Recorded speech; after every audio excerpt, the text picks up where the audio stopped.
Isang maulap na hapon, naglalakad si Maya sa isang dahong mapunong matataas na puno. Ang hangin ay malamig at may kakaibang amoy na tila nabubulok na dahon. Nakarinig siya ng kakaibang tunog, parang ungol na isang hayop. Pero may halong kaluskus na may tuyong dahon. Nang lingunin niya, wala siyang nakita. Nagpatuloy siya sa paglalakad pero ang ungol ay paulit-ulit na naririnig. Mas lumalakas ito, mas lumalapit. Naramdaman ni Maya ang pagbilis ng tibok ng kanyang puso.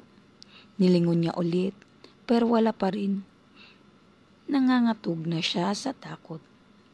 Bigla siyang nadula sa isang ugat na puno at natumba. Nang bumagsak siya, may naramdaman siyang malamig na kamay na humawak sa kanyang braso. Napasigaw siya sa takot. Nang tinignan niya, isang anino lamang ang nakita niya. Mabilis itong nawala. Tumayo siya, tumakbo ng mabilis hanggat kaya niya. Hindi niya alam kung saan siya pupunta, pero alam niyang kailangan niyang makatakas. Ang ungol ay patuloy pa rin, parang sumusunod sa kanya.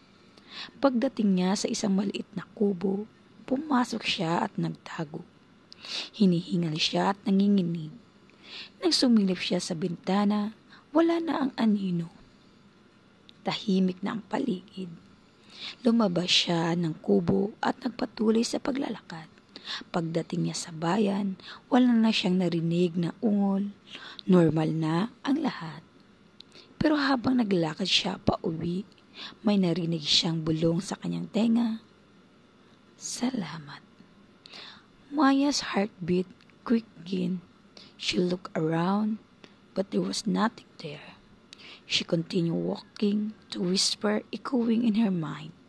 She reached her home, exhausted and shaken. She locked her door and went to bed, but she could not shake the feeling that something were watching her. She closed her eyes, but he whispered lingered, a chilling reminder of her encounter in this wood. Was it a ghost, a wild animal, or something else entirely? She never knew for sure.